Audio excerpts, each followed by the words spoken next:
Well, I'm here with the one and only Jorden van Foreest. Jorden, what brings you to Germany?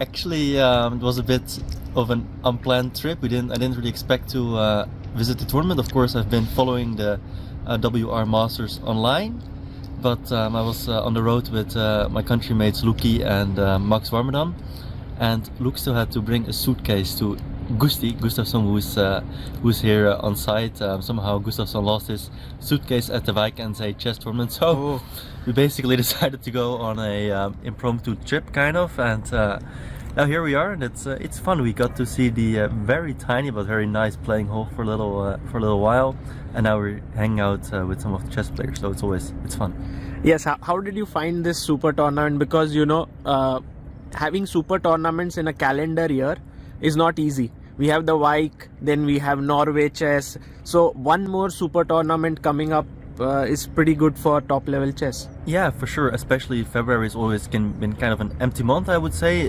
super tournament wise, and I played January, but then I can't really relax during the Wijk and Zee tournament and watch the games. So here I can just usually relax, sit on the couch, put the television on, and enjoy the game. So it's really nice to have another super tournament here in Germany, especially. So happy to visit here, and I guess everyone is enjoying. It's only being encouraged that there are more tournaments. The fans love it. Amazing. Well, talking about yourself, Jorden, one of the things that I have always wanted to know is your ability to be so creative and so many new ideas that you bring on the table. And this has been talked about by many top players. What is the secret behind it? I honestly think it's a little bit just innate. It's part of me, and it comes with a lot of drawbacks as well.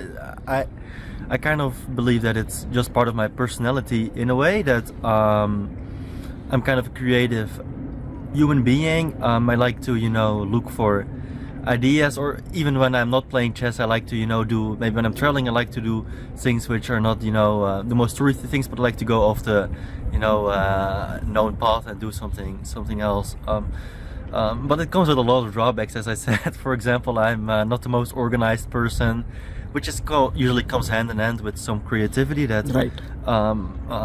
For example, a lot of chess players, before they go analyze a line in ChessBase, for example, what they do, they open up their file, but I'm very bad at storing my file, so I always press the new board, and it kind of is nice in a way to just press new board, and you get the feeling like you have never analyzed anything before, in a way. And I just start clicking around, and I think, well, maybe today I want to look at this line, and I find something. Whereas maybe if you have a very organized file, which of course is good in many ways, you might find like, well, I've already analyzed everything, and it kind of doesn't motivate you as much to recheck your analysis, because you might think, well, everything is already really good, which it might be, but there are always, in chess, there are always things which can still be discovered, and that's kind of what I'm trying to do. But it's getting harder and harder now that everyone is getting more creative, and as the engine's becoming so fast, the ideas are getting less and less. Coming from you, it feels a little bit scary, because I think you are the one who always has new ideas, and if you think that this is what it's coming to, then it must be quite a difficult situation. Yeah, well, maybe we just have to, for example, when the neural networks came along, I think, at least for me, it gave a lot of motivation to work in the opening, and a lot of interesting ideas were there. But now, we're like 3-4 years further, and people have caught up. Everyone has been using these, the ideas have been found, so either we just have to look a little bit different at chess again, maybe we have to wait for another engine to come along, or maybe it's just me, but it's not easy, and yeah, I mean, there's just so much chess being played. It's not only over the board, but people are using their ideas in rapid chess nowadays, and even blitz chess, so ideas are being found quicker, and also reputations are found quicker. But at the same time, I have to say that the human mind is not capable of remembering everything. So I think there's no worry for us, chess fans. It just even if all the ideas are exhausted, which it will never be, but even if so, the human mind will never be able to remember all of them. So we can always go around in circles and keep finding playing ideas, at least. But for top players, it's a nightmare, yes, to remember everything. Yeah, it's just impossible. You try, but you always forget. Like people who have very nicely tidy organized files, they might have everything worked out to a draw, basically, for example, with the black pieces, but there's no way you will ever remember everything. So that's good that the human mind still has its limitations, I guess. Well, you are an absolute elite player, but before we come to that, you've also helped a lot of players as a second. Where did that come from? You have helped Anish, you have also helped Magnus. Was that something where you wanted to learn from them? How did you decide? Yeah, actually I was never really into, for example, opening analytical work, maybe until 2018, 2019, so I was already a decent grandmaster, but I was mainly focusing on other parts of the game.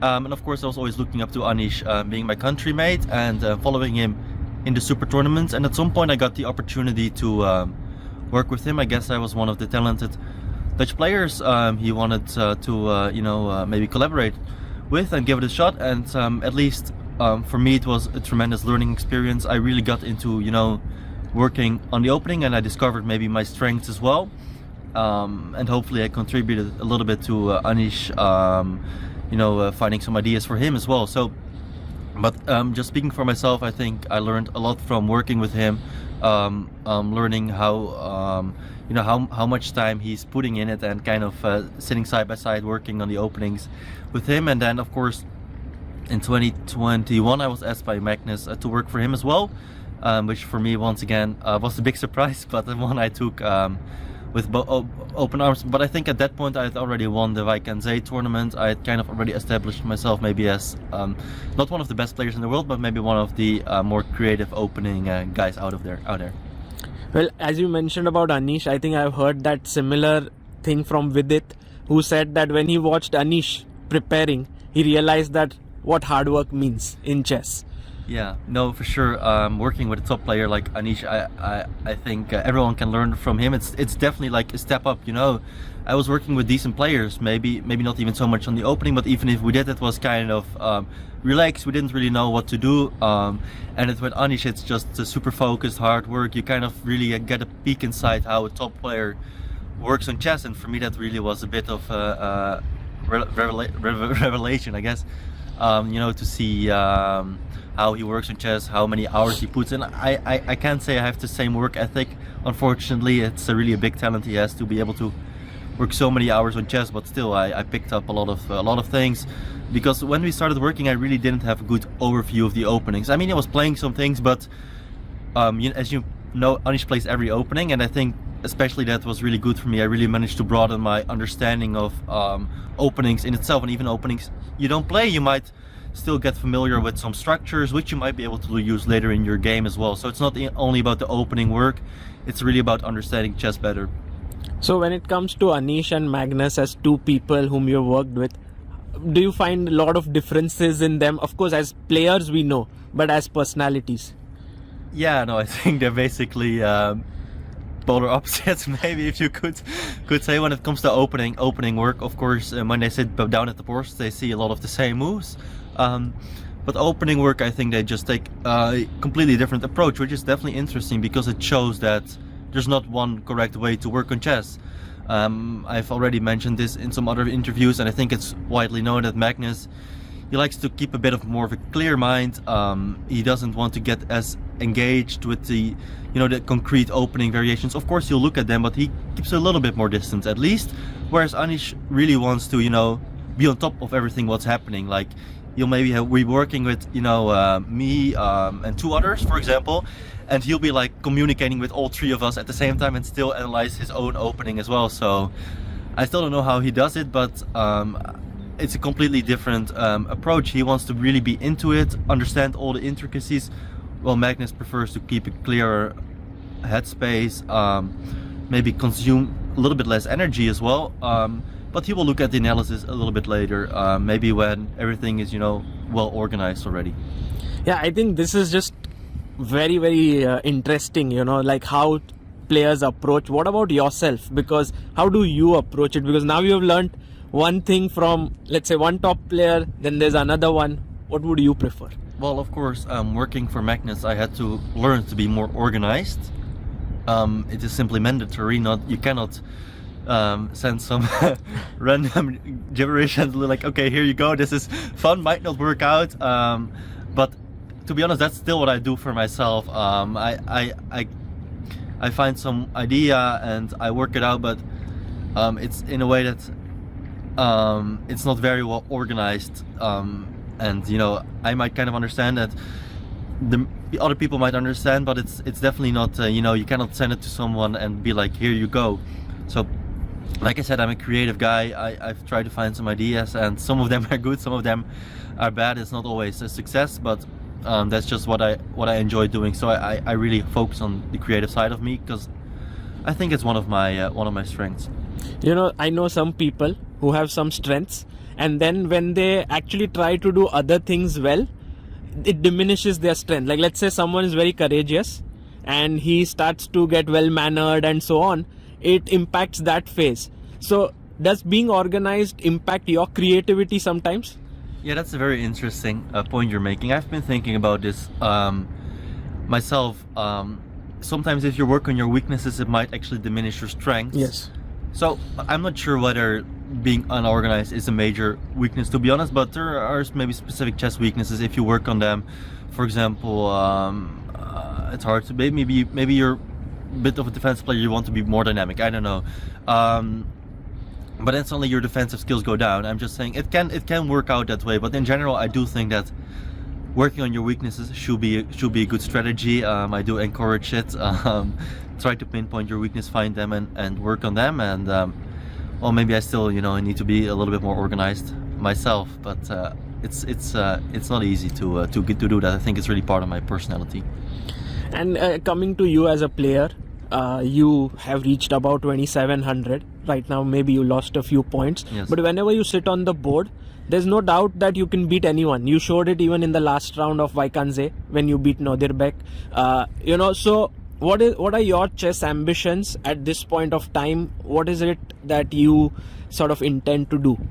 Yeah, as you said, I've been having a little bit of a rough period in my chess career. I believe I've been stuck around the same rating for maybe around 2-3 years now, which is of course not good. And then you see players like Gukesh, who's already like 8 years younger almost than me, maybe 7-8 years younger, and they're passing me. But of course I try to focus on myself. I don't I want to keep enjoying chess, and I want to get back to 2700 at least. I feel like that's my short-term goal. I think that's a feasible goal as well. I don't want to be like I want to be world champion. I just want to keep it slow, get back to where I was, and then take it from there. And I really enjoy playing chess, so as long as I can make a sustainable income playing chess, I will happily continue doing so.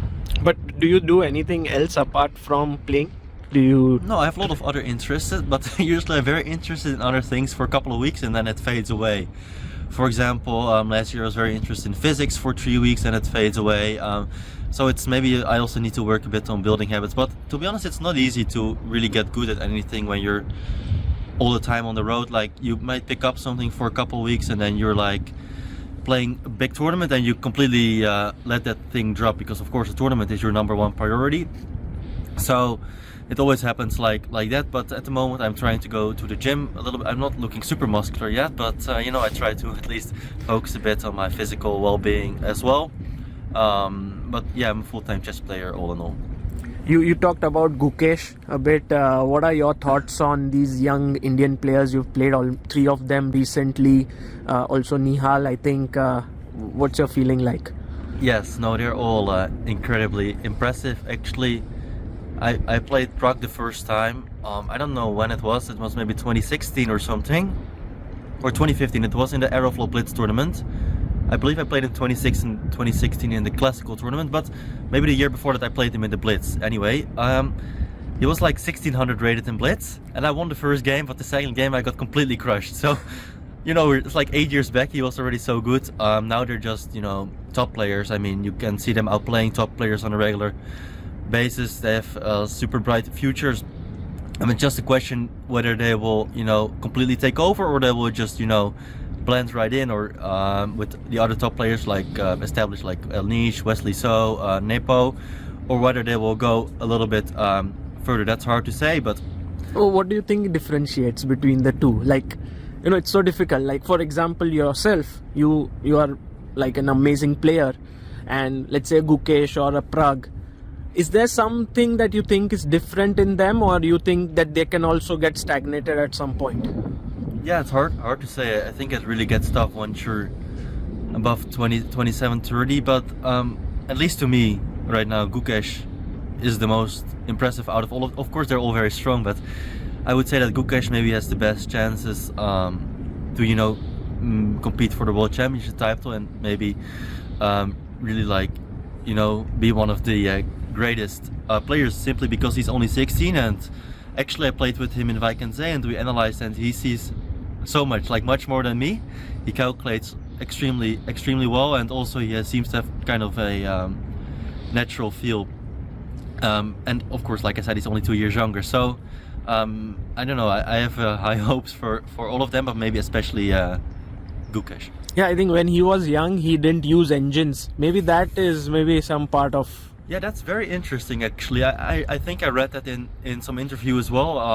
And it's a really rare occurrence these days when everyone seems to be growing up with the engine. And well, maybe it helped him in certain ways, but he's such a creative player. At some point in Vaikensee, played the move King D7 against me. I don't think many people noticed, but it was really a very nice move. Yeah, I completely missed it. And also in the analysis, he saw so many things. Doesn't it remind of your move King D2 that you play? Well, the thing is, I knew that move kind of existed. Like King D7, it's once you see it, it's great, but you need to have this vision to see these moves, and it's not even pure calculus or calculation. It's just that some people see these moves, some people don't. Like I didn't see it, so they're all gonna be very good, but they're all gonna be top players. I mean, most of them already kind of are. Basically, I feel they're actually a little bit underrated. Maybe still the pandemic and stuff, but maybe one of them will actually dominate the chess world, like Carlsen has been doing right now, and that could be anyone, but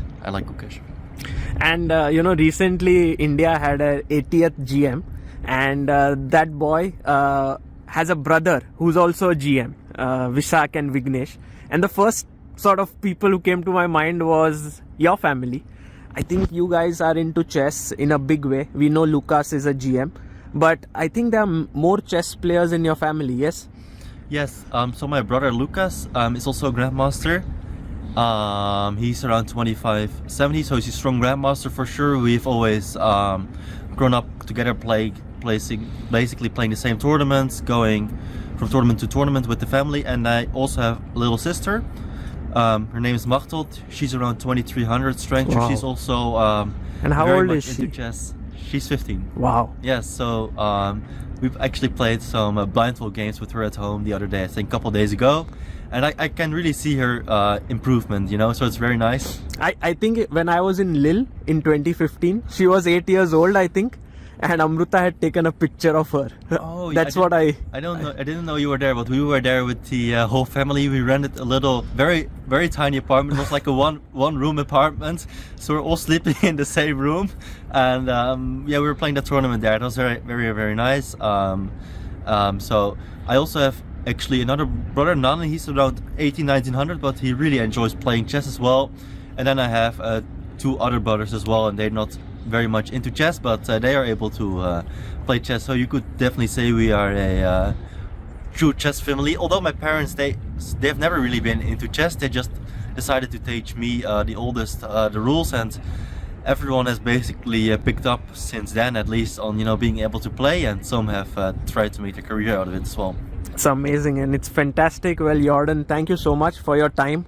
It's kind of a small podcast here, talking to you has been so insightful, and especially we were outside in this beautiful Dusseldorf city and the weather, so thank you so much. Yes, I also want to actually thank you. I don't think I've ever been interviewed by you, so this is a big moment for me as well. And I really like the ChessBase India channel. I've been watching many videos. I like it, for example, when you conduct interviews with the youngsters after they play their tournaments, or basically all the content is good. I even watch the table tennis videos from this tournament, so it's always fun, and it's really very good for chess. It's great to know. Thank you so much, Jorden. Thank you, Sigar.